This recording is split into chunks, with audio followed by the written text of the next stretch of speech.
SSM's Wednesday Global Africa program brings to you our news stories, exclusive reporting, and SSM perspectives on the day's top news.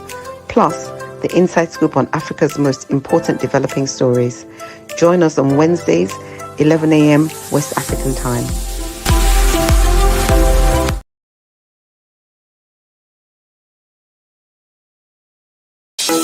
In a world where news flies around every minute, you need the ability to relate and connect with what matters and stay up to date. Schengen Story Media News Echoes program is Africans in Diaspora and at Home's leading English news network, one of the most trusted, respected sources for news updates on current affairs as they affect global Africa.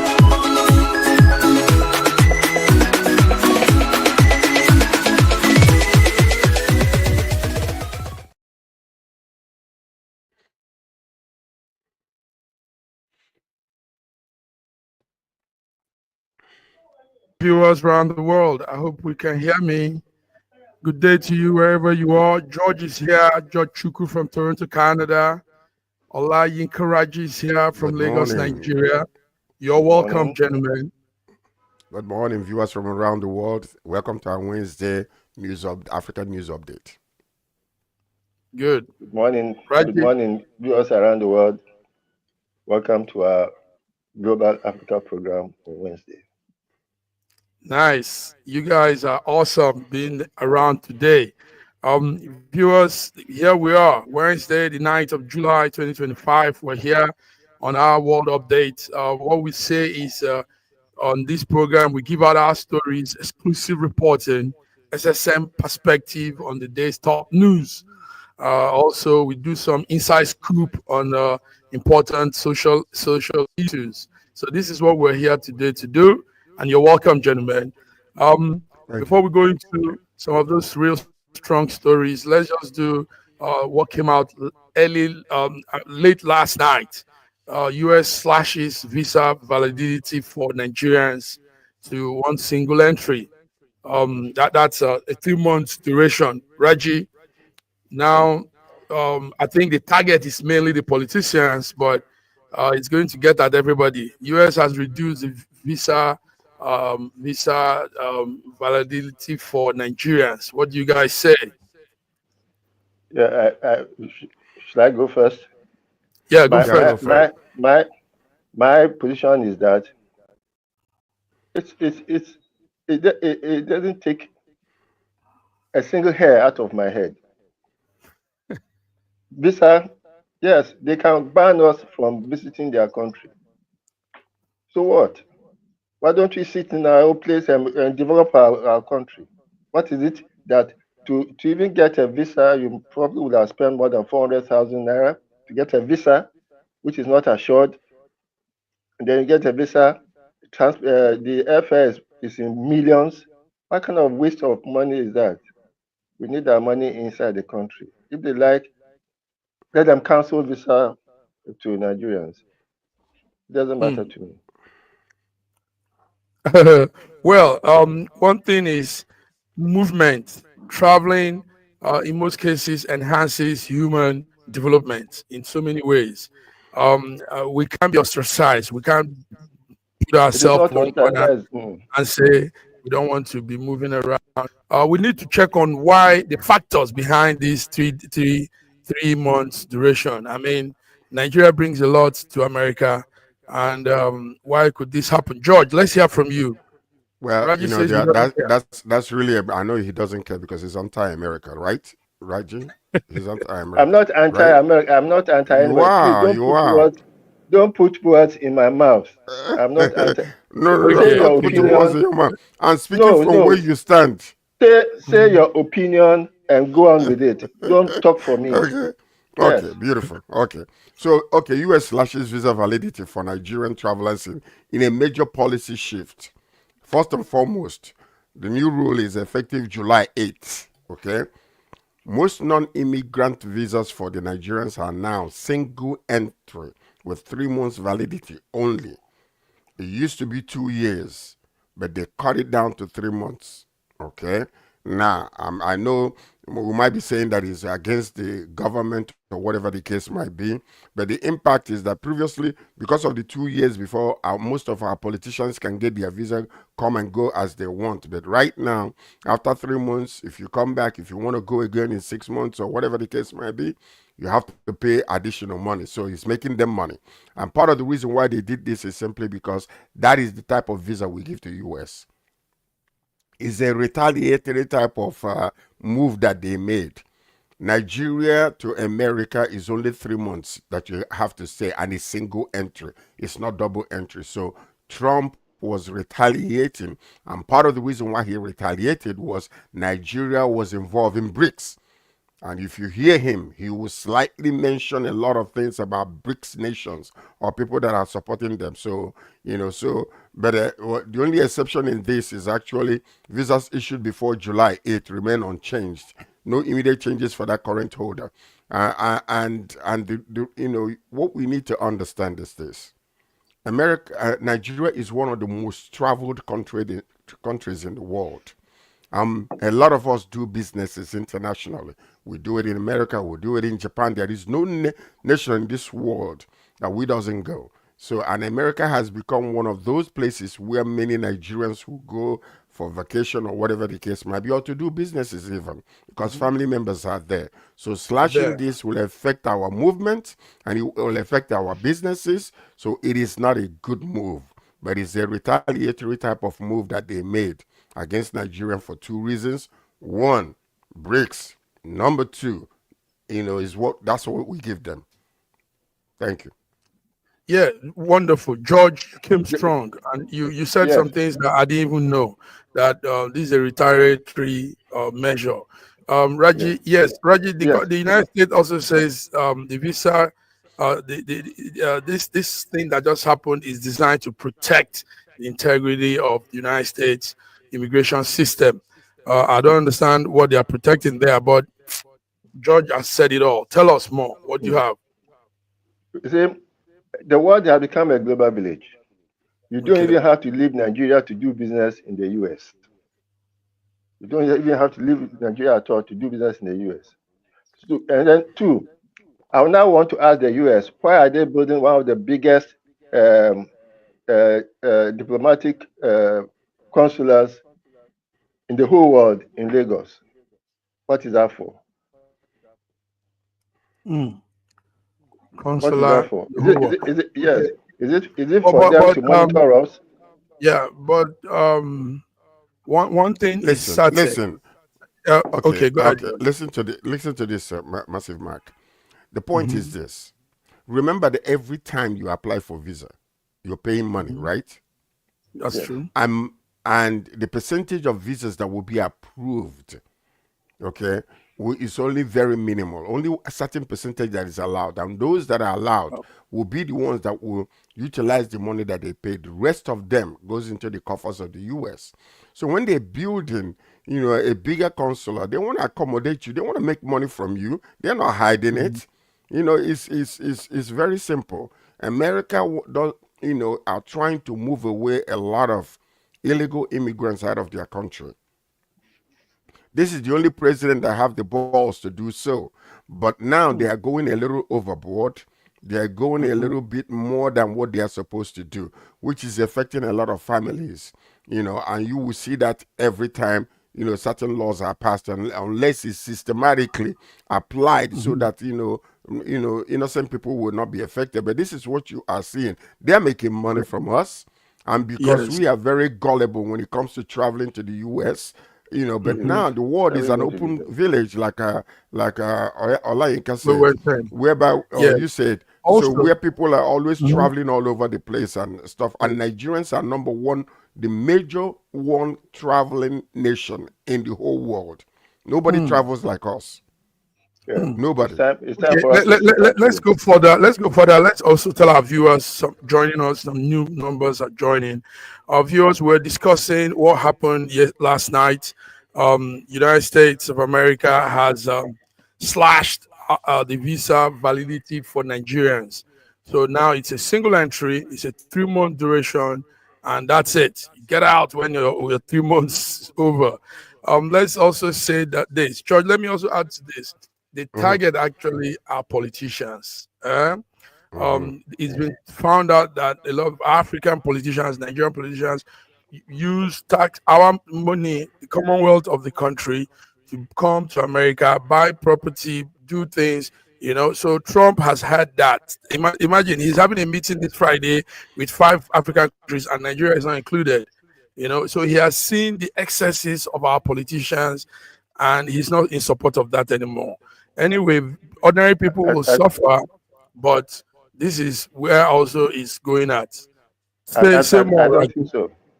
You I don't don't think think so? so. I don't think so. No. You think Trump has time to be looking at what Nigerians are doing with their money? In fact, the cutting the validity period of the visa to 3 months is only the politicians who have the money to go and take visas as often as they can. If I want to travel to the US and I have to do that every 3 months, I have to pay 200 and something thousand without any guarantee of me getting the visa. I won't waste my money. But you see, I'm in So it's support. only the, I support Ola Encourage because Okay. number one, I don't think that is the main reason. If the government is involved in this, maybe it's a retaliatory move based on them, clamoring and wanting to join BRICS, which Trump doesn't like. So maybe that is the reason. But if it's against the government, these people they got money now. I mean, that's not a problem for them. So if you are targeting them, the major effects on the general public, not on the politicians, because they have their ways of getting things done. They don't have to go there and stand in line. They can send one of their workers to go and do it for them and all that kind of stuff. So. And they have diplomatic, some kind of diplomatic move that they can make and get things Move. done for them. Yeah. So. Okay. All right, gentlemen. Good one. We dived into this one. Viewers, you're tuned into Wednesday SSM Global Africa updates. So Trump has done this to Nigeria. Nigeria, it's time to also think, like Raji said initially, George, when such things are done, it's for us to also think back and build our own self. I mean, if our country is as good as it should be, what's the point going to one place to spend 3 months and all those stories? You And what know? is the So, point people going there, Mhm. going there and don't want to come back if the country is good? So Okay, this is really a rude awakening for us when things good like this awakening. are happening, and Good awakening. that's the reason why sometimes this slow move that we are making in progress. Because Hmm. it's a Kesara type of attitude that we have in Nigeria. There is no Hmm. deliberate, there is no deliberate intentional move to make to change the narratives in our country so that look at Hmm. Ghana, little Ghana. When you talk about a lot of my friends in the Americans, they don't talk about Hmm. going to Nigeria. Most of them have properties in Ghana. Why? Number one is Yes, because of security, the peace around exactly. them. They are guaranteed that they're not going to be, losing the value of their money simply because of stupid and unwarranted moves that we make sometimes without Hmm. checking the process, whether it's going to affect the public or not, or the Or businesses or not. not. We make all those blatant moves without any regards to what it's going to do to the economy and the inflation and the livelihood of the people. So these are mm, things we need to deliberately and intentionally implement policies Check. and ideas that will help the nation as a whole so we can go to the next level. We have stayed in this mountain too long. Long. All right, We need a George. leader who will come out Yes. and do things that will affect people's life from the bottom up, not from the top bottom anymore. mm. Not from the top bottom anymore. No, Thank you. So yes. just a short thought. We have not been Hmm. on any mountain. We are in the valley. We are in the valley, George. Okay. All right, George. George, I think you can position yourself a little bit. George, position yourself a little bit to the middle so you can be seen very well. Yeah, good. Gentlemen, let's go on. Good talk, George. But we have some also good developments coming. Nigeria and China is finalizing a green industrial plan. I don't know if you guys know about that. This has nothing to do with BRICS. It has nothing to do with the the belt and the something China had with Africa. This is a different thing now. China and Nigeria are going to green industrial plan. The Chinese will be coming in to build some industrial facilities in Nigeria, and the plan is to make a green initiative. Good collaboration, if you tell me. What do you guys say? Well, it is a good collaboration. The only problem we have, and the only concern that I have, is with China. Not because of the initiative, because China never go anywhere, and they will never do anything that will not benefit them in the long run. And most of the time, unless we are careful, we're signing our lives away without knowing it. So Chinese delegation visits to finalize the low carbon plans. This is what they are doing. And focus is on Lekki low carbon zone as pilot. It's a pilot project that they're trying to do. The partnership boosts Nigerian green industrialization goals and solar and renewable energy projects to scale nationwide. Deal sealed after COP29 agreement. Progress is underway. But listen to this. Listen to this. I think it is time, knowing what we know about solar energy and knowing what we know about Nigeria being so backwards when it comes to light. I think by now we should have had a factory that is manufacturing solar panels for businesses, for industries. We should have been by now. But you know what is happening? America is manufacturing solar panels. Why are they manufacturing and we're not? Most of the lithium that they use in this, we find it in our country. You see, these are the backward mentality that we have that is so nauseating. We are suffering every single day, but no positive, deliberate move is being made by our country. Go and negotiate with China, even if they have to come to Nigeria to build that factory. Let them come to Nigeria and build it so that our children will have jobs. Graduates will have jobs. We have the most intelligent young people in the whole entire world, and we are wasting their energy, and they're redirecting their energy towards negative things rather than positive things. I guarantee you, if you send delegates, some of these students to China for training, come back in 6 months and see what they will build. China will not see our back. But we're too slow. That's the problem. That's a dream. Go ahead, George. Go ahead, George. That's a dream. Look, let me tell you about the manufacturing process of a single wafer of a solar panel. We don't have what it takes to produce it. And even if we have all the resources, we do not have the scale to do it profitably. China has built industries. And talking about the US has been manufacturing solar panels more than 50 years ago. So it's not today that the US started. Now, the industrial capacity of China to make solar panels is beyond imagination, so that we cannot even meet the scale. If we start producing solar panels in Nigeria, it will be too expensive. It will be too. Hold on, please. It will be too expensive for us because we don't even have the basic foundation. Now I do understand where you are coming from, Olayinka Raji. But if our country, our government is aggressive like many others, there is no reason why we don't have a solar panel industry in Nigeria. You don't have to be aggressive. You don't have to be aggressive. Okay, what I'm saying is, do you think? Okay, wait a minute, Olayinka. I want to ask you a question, please. Yes, please. Just okay. Listen to this. Where we are today when it comes to lighting up the whole entire Nigeria versus Cameroon next door versus Ghana a little further down versus Ivory Coast versus other nations, where do we stand when it compares to these other nations? Really, if you think about it. Let me answer you. Okay, let me answer you. In the early 60s, immediately after Ghana's independence, Ghana was so deficient in electricity. They had bauxite. The British did not want to refine the bauxite in Ghana. They wanted to start exporting it to Jamaica to refine. But Ghana needed to have electricity. So they started this Akosombo Dam project.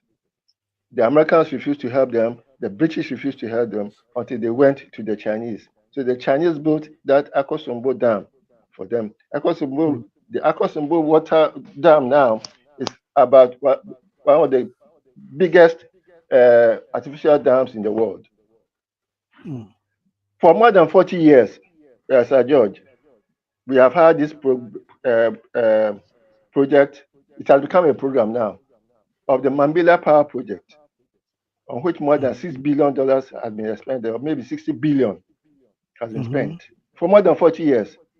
That project will have been giving Nigeria more than 4.1 million kilowatt hours of electricity per annum. We have not done anything about that. So it's not a matter of solar. And when you come to solar, see, solar is very expensive because you have daylight probably 12 hours a day. What happens in the night?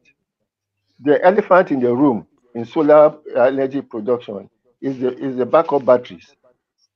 You cannot have sufficient backup batteries to back you up, to back up what you have to do during the evenings, during the night, or when there's no light, when there's no solar energy.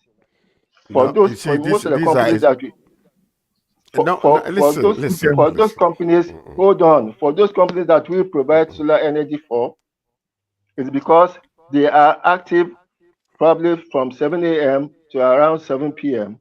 and therefore they have sufficient light, so they don't have too much backup batteries for when they are not at work in the evenings. So George, Reggie, yes, George, I understand what Reggie said, but Reggie, believe me, these are excuses. And tell you, these excuses. Punched by will punch all of excuses. Lame duck excuses. There is nothing you can do in this world where there are no disadvantages. But there is no way through those disadvantages. That you can bring emotions into all these things. It is not about emotion, it's about scientific studies. I'm giving you a fact. I am in the industry. Now I'm giving you a fact. I'm giving you facts. How many solar panels do you have in your house? I have 6. 6. Yes. What kind of batteries do you have to back it up? And if you do, are you using it for business or for your, leisure at home? It is just for during the day when I have sometimes I go off grid. Sometimes I go off grid. What I'm saying is this: you can't do that in an industrial capacity, please. Yes, you can. Yes, you can. All right. Here in Canada, hold on. Here in Canada, there's what you call solar panel village. They bought a big, space of land and filled it up with a lot of solar panel and have bigger batteries to store this energy.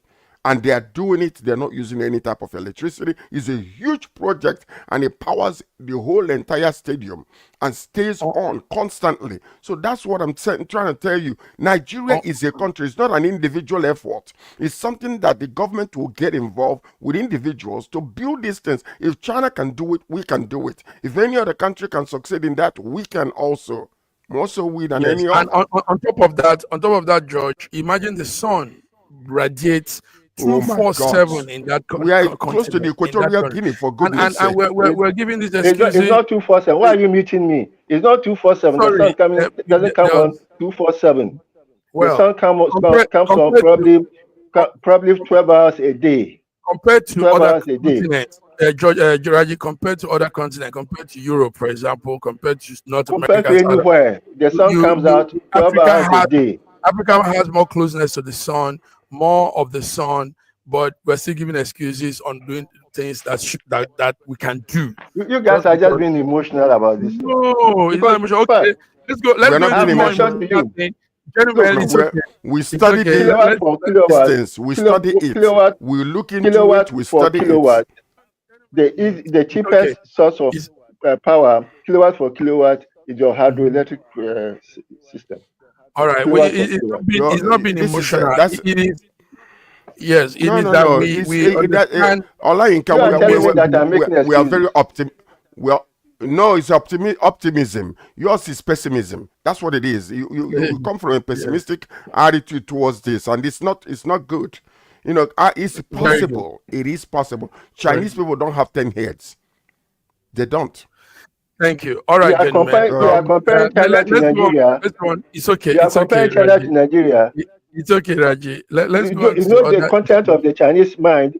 From primary school, they are involved in technology. From primary school, our children are involved in fasting and praying. You are telling me that Chinese don't have 10 That's heads. what I'm saying. You're part of the problem, online, Karaji. Because with that How? attitude, they will not go anywhere. Which They will not go attitude? anywhere. But when you No, which become attitude? optimistic and then no, because look at the way you just We are it's optimistic almost with like prayers and fasting. You are optimistic with they go prayers to and school fasting. just like any other people go to school. There Okay, are what let's Christians in have China. There are Muslims in China. Femi okay is with us. Gentlemen, it's okay. It's okay. Beautiful. Let's I'm move on glad. to other issues. Femi, your lightning is dark. We can see your Yeah, I'm gonna. handsome. Go Yeah, ahead. I'm just moving around. Sorry. Hello. Okay. Yes, we can hear you. Yeah. Maybe you need to be still. Stay at the point, gentlemen. It's okay. Viewers, we're here on our Friday update, Wednesday African update, and joining us now is Femi Oke from London, UK. Femi, you're welcome. Hello. Yes. Hello. How are you? Solid, man. We're good. We're full grounded. Please come into the Sorry, I've come in late. Yeah. Okay. Even though we're all men here, let's talk about something that is very vital in Africa now. There's a senator called Florence Itagiwa. I hope you all remember her, the wife of one-time media man Delegiwa. Now she's saying something. She's shouting out and saying it has become extremely difficult for women in Nigeria to go into election and win. I wish one woman was here to say this. I even wished we got Florence Itagiwa. I think we might do that some other time. But gentlemen, do you think that Nigeria is becoming extremely hard for the women to get involved in politics? Femi, let me start with you. What do you say on that? Because it's a major talk. Yeah, it's proven it's been proven very difficult for women to really get into politics in Nigeria. In fact, the number of women in the Senate and the House of Reps and the House of Assembly it's dismal. I don't even think up to 10%. Or the numbers. There's so I think in the Senate there's 4 or 5, and in the 3, 4. 3 exactly, and in the House of Reps again they're less than 10%. So it's very, very dismal. So it's actually been falling. What it is proving is that the system is not open to the female gender. And remember that our political system, from the party structure upwards, there's no party democracy. So it's always about the godfathers. They tell you. So even if you have primaries, even if you're the most popular candidate, they will not just tell you that, now consensus. So, old men sit and smoke in dark rooms at night, in the middle of the night, and negotiate amongst themselves about who's going to get what and what. You understand? And if you're not in with them, you're not going to get anything. So, and most of those guys are men. You understand? So they're the people that are at the forefront. So to be a woman, to make it in politics in Nigeria, much stronger than the men. You've got to be, it's like in the UK where you say, as a black man, you've got to do twice as much as any other person. Same with Nigeria. If you're a woman, you have to be twice as strong, twice as financially stable, and you need a strong husband who's going to be there for you. So it's very difficult to make it as a woman. And meanwhile, the population of women is more than 50% of the population. So they're not being represented at all. So I agree in this law that they want to promulgate that says that there should be compulsory slots for women.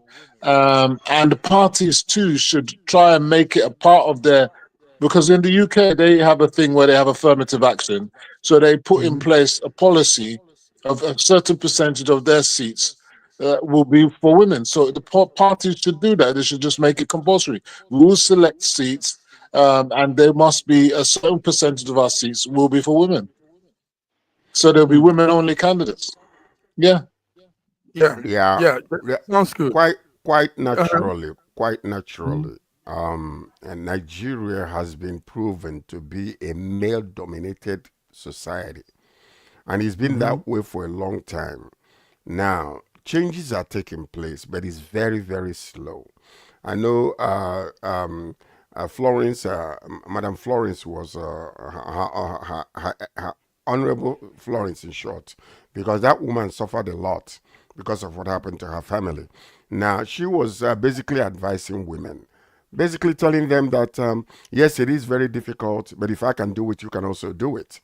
If I can Mhm. scale through in spite of all the difficulties that I have gone through with my husband, being killed and all the things that I suffered, you can also do it. The only thing that he was telling them is to be strong, educated, financially independent, and fearless to succeed in politics. And we have a woman today who is challenging the polity today, and that's Natasha.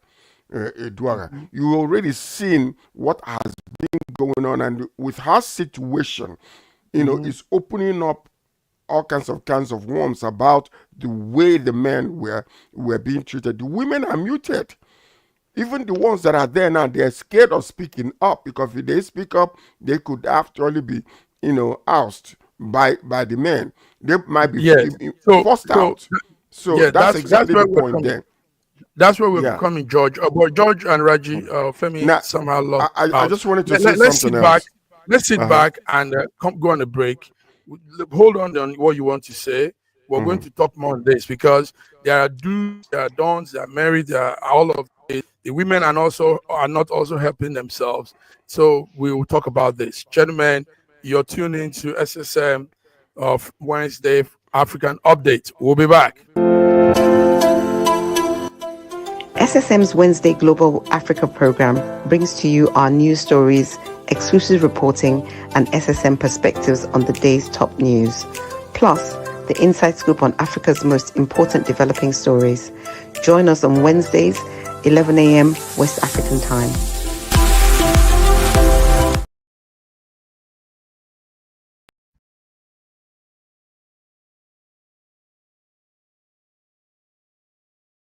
So I'm back from Ghana, and the differences between our two countries and the danger that our country is in could not be more apparent. And this idea that Africans don't like black Americans or don't see us as a part of them, Ghana just sinks that shit like the Titanic. They're so open to us. They call us brother. They literally say welcome home. When I went to Elmina, the fact that I'm black American got me so much compassion. They family, yo. And I went all over Ghana. This wasn't just me being in one city coming to a conclusion. I went from Accra to Cape Coast to Elmina to Tamale up north to the city of Wa to Mole and back. When I tell you that there is no equivalent of the kind of political, combative, vitriolic dialogue that we're having in this country, it's just absent. I didn't realize how much I think about perhaps being involved in an active shooting until I went to a place where that was literally not a possibility. You see, most Americans don't know about the Global Peace Index. It is this database that tracks how violent and prone to crime a country is and how safe you actually are. And out of 163 countries, America ranks 132nd. Was Ghana rank? 55. Those are just numbers.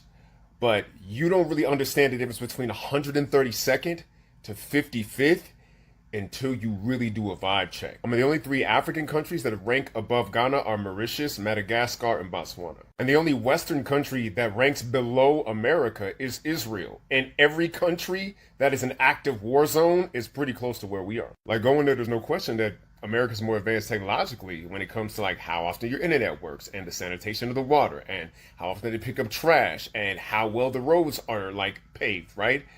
But Ghana is more advanced socially. There are pockets of different languages, different religions that in the American context you would think would be at war. No, sir. People are getting along. There is harmony. And because of that harmony, there is safety. The social cohesion in Ghana compared to America is off the charts. The value added into In a world where news flies around every minute, you need the ability to relate and connect with what matters and stay up to date. Schengen Story Media News Echoes program is Africans in Diaspora and at Home's leading English news network, one of the most trusted, respected sources for news updates on current affairs as they affect global Africa. This country has some of the most extraordinary culinary diversity in the world. I'm talking about Nigeria. This first dish is amala abula, made popular by the Yoruba people in southwest Nigeria. It starts with amala made from dried yam and then is covered in a variety of soups. Next we have ofe nsala, a white soup that is synonymous with the Igbo people of southeastern Nigeria. It goes best with fufu, or akbo as the Igbos call it. Next we have suya, the most well-known food of the Hausa and Fulani people of northern Nigeria. Meat is covered in a peanut-based powder called yaji and cooked over an open fire. This is banga and starch, a classic of the Urhobo people of Delta State. Lastly, we have onunu, a plantain-based swallow of the Izon people in South Nigeria. We are eating it with fisherman soup, popular throughout this whole region. And of course, we don't forget the jollof rice. This is popular everywhere in Nigeria. I think what makes Nigeria so great is the diversity of all the different people coming together. These beautiful ethnic groups living side by side, sharing culture and cuisine is what makes Nigeria such an amazing country to visit. Nigerians should be so proud of that cultural heritage, as there is so much more that unites than divides them.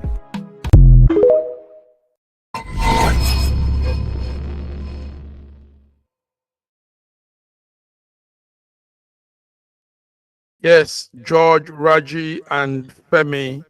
Are you guys there? Yes. Femo. Yeah, good. Femo, you look better now, brighter and loud. Yeah, so we're talking about the women. A woman came out and said it's pretty hard to get, pretty difficult for women to join in the politics today in Nigeria. But I have this, Femi, George. The women also go against themselves. They drag themselves, like the crab in the basket, and one is trying to come up. Then the other ones will just drag him down and say, "Where are you going to?" So the women do that a lot also in our politics in Nigeria. Raji, let's hear you. No, I don't really think that they are against each other. I think it's the attitude of the men. I'll start with the first deputy governor of Lagos State, Kufuor Bokno. Mm-hmm. Tinubu made her eyes to see Shege until she was taken out, because the woman is a very sound mentally and physically. She's a very well educated lawyer, and she knows the right things to do. But in politics, hardly do you find people who really want to do the right things. Most of the time, they just want to play politics. It is the attitude of the men. Look at what is happening to Natasha. What is happening to Natasha? There's actually a gang up, a global gang up from the federal, even from the federal government, against her, because she is irrepressible. Yes, there are also a lot of factors against women coming out in politics, because for you to have a woman in politics, and the way of our politics of today, as Femi mentioned, where they have national meetings can start from around 12 midnight and go on to the next day. Which husband is ready to allow the wife to be and most of those politicians almost all of them seem to have some skeleton or the other in their cupboards. They are into some kind of cult. You have to swear to some deity or something. It is difficult for women to break in. Those who are breaking in, we should commend them. Yes. So you don't agree that the women are also not a factor? George, you were going to say something earlier before the break. Yes, let's hear you. I subjectively agree with Olayinka Raji, but there are some objective reasonings. The basic ones that are hidden, he mentioned, and they are it's so dire for the women, because you can't just get up by 12 midnight and then you want to take your driver or security details to go to certain meeting that is being held somewhere. And I look at most of the women that are involved in politics, the way they are being treated. Now, the truth of the matter is, the madam was saying that she doesn't believe in affirmative action. That, she wants the women to compete on a fair, level ground with men. But the problem with that is there are so much violence.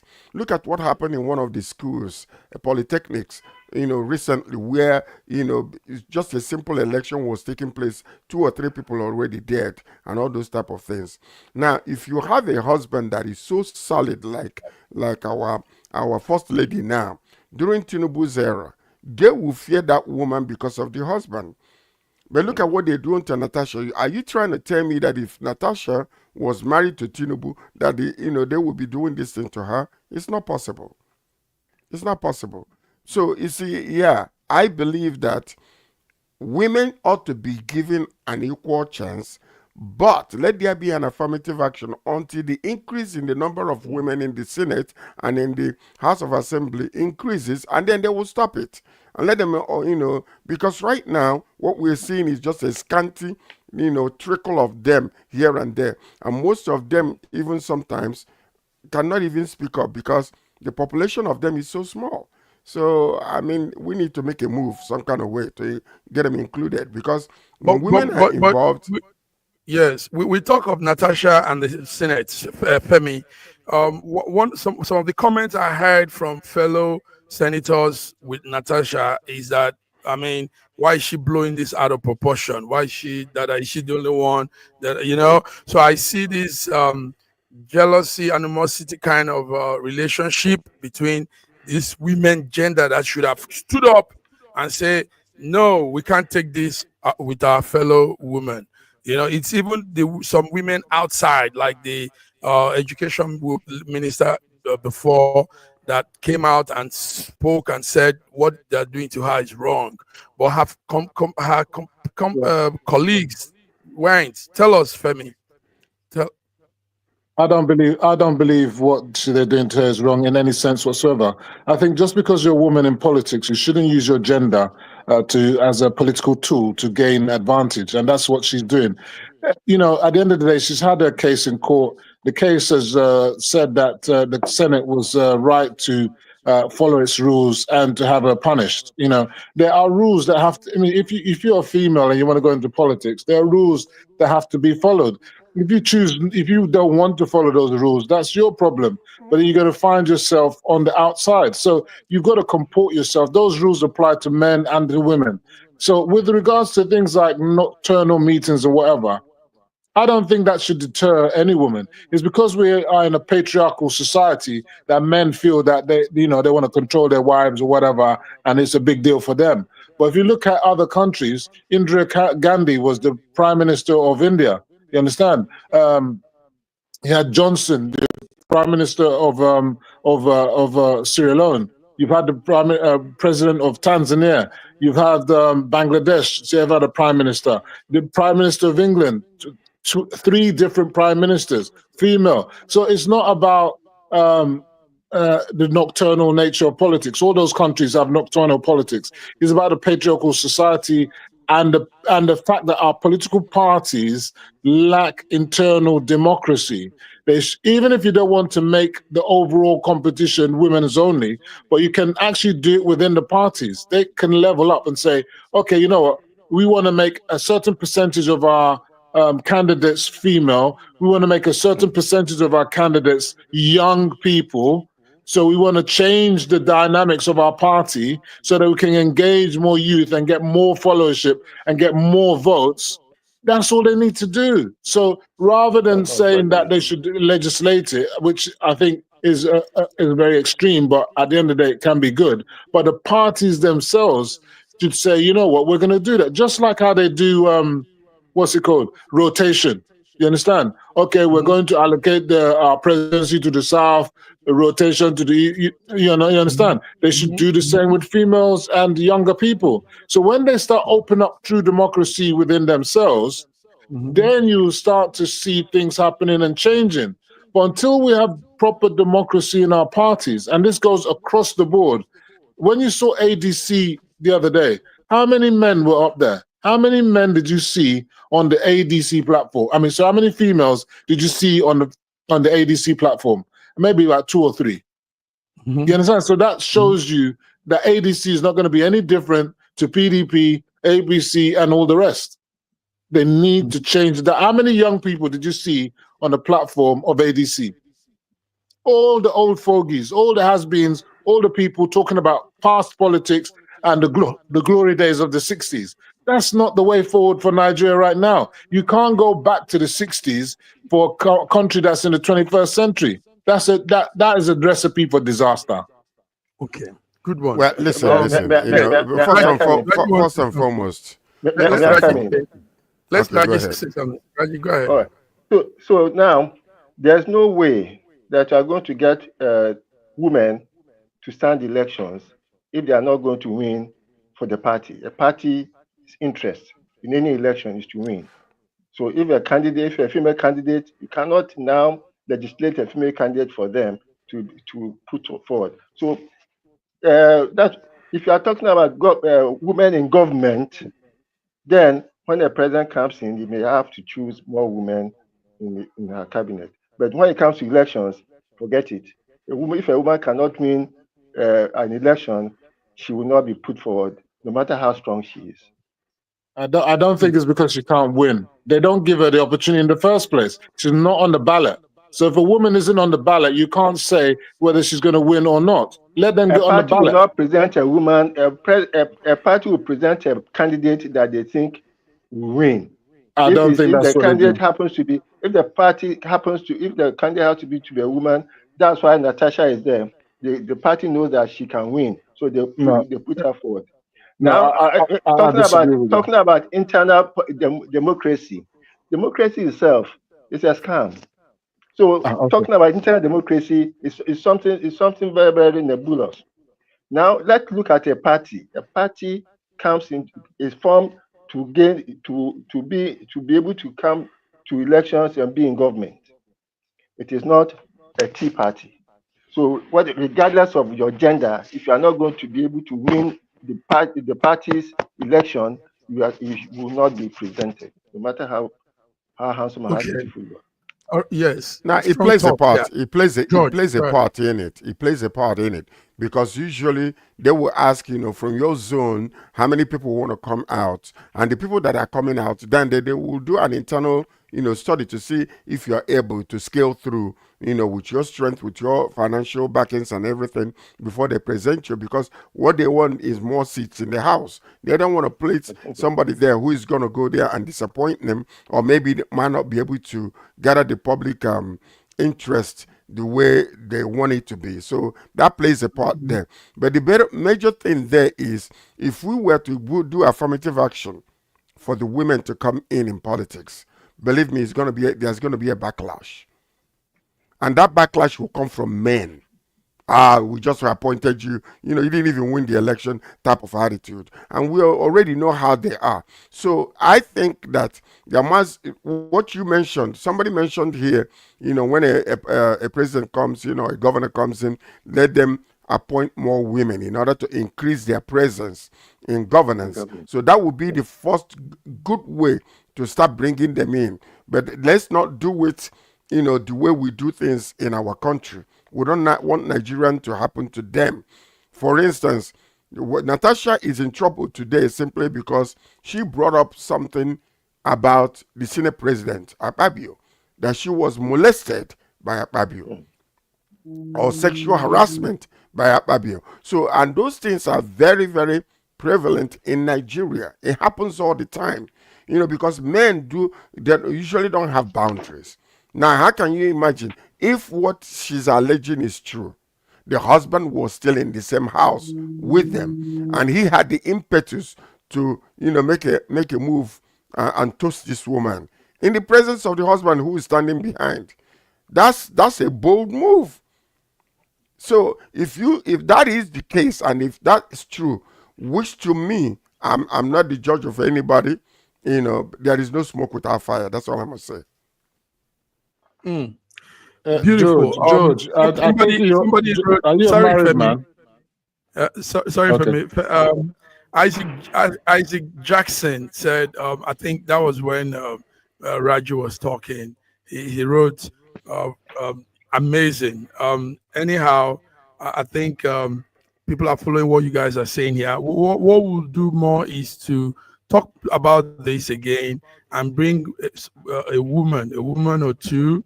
Maybe get Florence Itagiwa. Florence Itagiwa, if you have you're hearing this or anybody connected to her, it's open to you. You can come speak on this issue because it bothers us too. We want equal voice for both gender in Nigeria politics.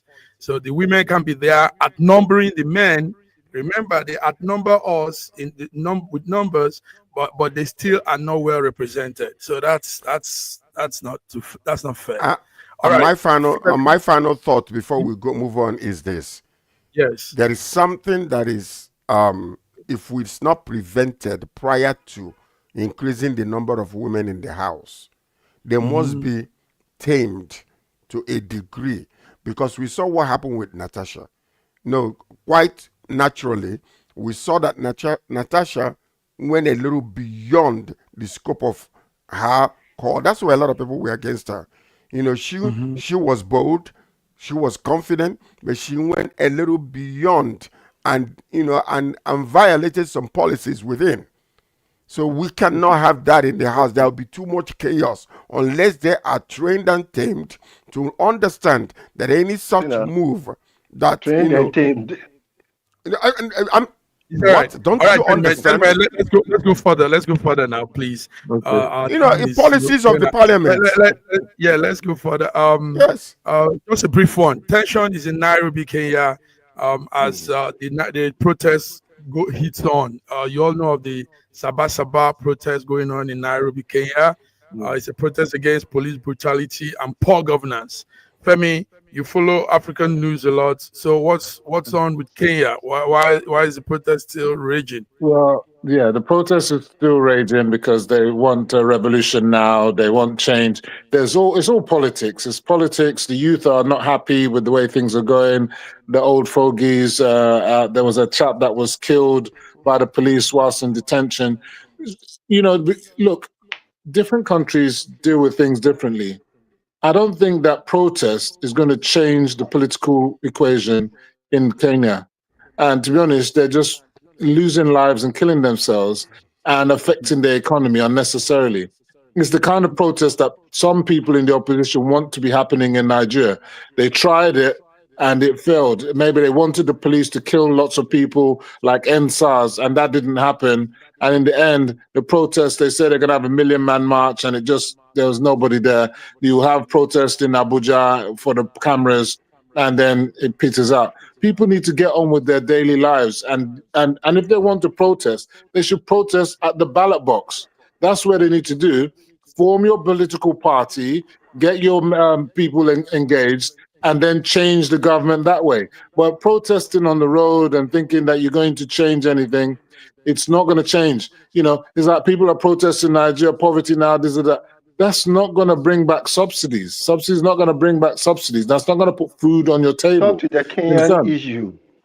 And don't bring Nigerian subsidy into this. I'm telling you, they had problems with subsidy. With the Kenyan issue. Raji, they have the same issues as Nigeria, which is the removal of subsidies, increase in taxes, and all the rest of it, and the poverty and the suffering that the people are suffering. It's the same as Nigeria. That's why we can draw the parallel. That whereas in Nigeria, people are getting on with their lives, people in Kenya think that they can go on protest and change the way that government is going to run. It's not going to work. But we must understand the reason why this particular protest started. Okay, so there has been a lot of government crackdown. Interior Minister Makomen warns against violent protests, orders police to ensure public safety. They have killed a lot of people this time. They shot directly at people, not with empty bullet guns, but killing people. So the work disruption. Public Service Minister Ruku urges government employees to report to work in spite of the protest. So can you see this balance in this whole entire thing? Okay, tear gas are being used for people in Katanga town. Roads were blocked. Protesters plight. Vendors like Caleb Okoth say demonstration disrupt livelihood and demands rights. So what we are seeing here, yes, indeed, you cannot just continue to protest. But when you have somebody there that is not very popular, and decisions they are making are more self-centered decisions rather than for the welfare of the people, you definitely will see a lot of protest. Like a place like Kenya, the point is, how can they get their rights restored back? How can they get a proper government that will care for the people? So if the people are not doing, the government is not doing what they're supposed to do, it's a constitutional right of the for the public to go out there and protest against them. Yes. So what they need to do is the first thing that this Mokomen said, to protect the people, not to kill the people. What happened in NSAS is unacceptable, intolerable, and should never happen again in Nigeria. And that is exactly what they're experiencing there. So, what triggered the protest was the death of a blogger in custody, in police custody. Yeah, that's what happened. So why would that happen? Why would they not come out? Yes, that's what happened. And the historical context is that protest marked 1 year since the anti-tax demonstration took 60 lives. That's when they stormed the parliament. You have to be careful the kind of decisions that are being made against your own people. You're not talking about enemies here. You're talking about your family members. People that are there. You have to be compassionate when you make certain decisions. Don't treat them like animals. They will act like animals if you treat them that way. Powerful, so George. Strong talk. Actually, they are not being treated like animals, because if you treat a dog badly, a dog will bite you. So people know how to treat their pets. And now they are not acting like animals, because animals are more organized and more sensible in this. Thank you. Raji is now being rhetorical. Let us be fair. Let us be fair. Right. So that's a good now, one. What started the protest? One person treating. Let's go for the gentleman to crap it's not domestic animal. They're treating them like wild animals, the one that you kill when you right. Exactly. Somebody that is not treating humanity like human beings is I don't know if Raju will come hard now. But anyway, President Trump ripped into Putin yesterday. You guys all heard it. He accused him of not trying to end this war. Femi, he used the word, we can't use those words on TV. He used those vulgar words to say Putin is acting up.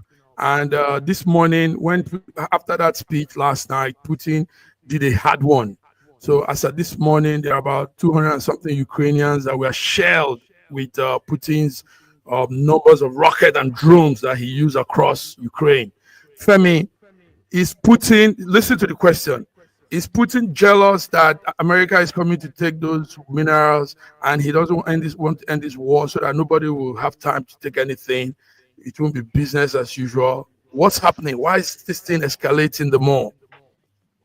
This thing is escalating the war because both Ukraine and Russia are not prepared to end the war. You understand? At the end of the day, the ending of the war will mean that Ukraine will have to give concessions to Russia. Russia is not going to give back the land that is taken already. And that goes against anything that President Zelensky is talking about. So this is going to be a forever war, and it's a battle to expand NATO, which Donald Trump doesn't agree with. But it looks like NATO and the European Union think that if they don't defeat Russia now, Russia is going to come into the rest of Europe, which I don't think is realistic at the end of the day.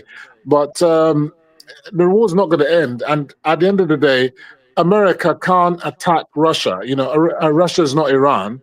They can continue to give Ukraine as much weapons and whatever. They can expand the war into Russia, though. That's one thing that they can do, is expand the war into Russia, which Ukraine is doing anyway. But at the end of the day, negotiation is the only way to solve this thing. And I'm not sure the parties are ready to negotiate at this time. So normally wars end when one party has superior power over the other and the other then gives in. Do you understand?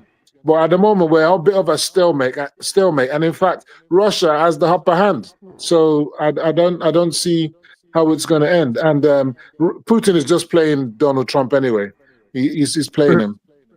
Explain You him. know, yeah, that's Raji, what I believe. Yeah, go ahead, okay, Raji. okay. It's quite sad for America. In fact, this was what I was wishing for America when I was supporting Trump, that they will now feel the nonsense that they have been imposing on other third world countries or in the last 70, 100 years. Trump is now giving them shaggy. Even with the things he says, the way he goes about like a bully. No, America should better do something about him before he does so much damage to America. The war in Ukraine could not have ever happened if America has not been meddlesome. America's meddlesomeness have not pushed Ukraine into a war. First, they deposed legally elected Ukrainian president and replaced him with a comedian. And then they told the comedian that, look, we will support you to fight against Russia until the last Ukrainian, and which is what they are trying to do now. They have been persuaded to fight until the last Ukrainian, and Putin is ready to fulfill their wish. If they want to fight until the last Ukrainian, let them come on. There was no reason for that war. Russia has no intention of expanding beyond its borders after they have taken over Crimea and they have gotten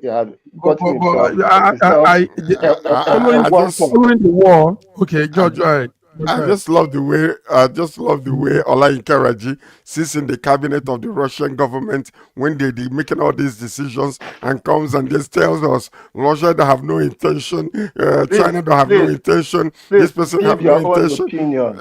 I love it. My opinion. Okay. So what is happening? What is happening right here is this. I said to you all before. I don't know if you remember. As long as Trump is involved in this negotiation, Putin will never back down. You have no peace. Putin will never back down. It's an egotistical thing between both of them. They are men alike. One speaks too much, the other one doesn't talk much.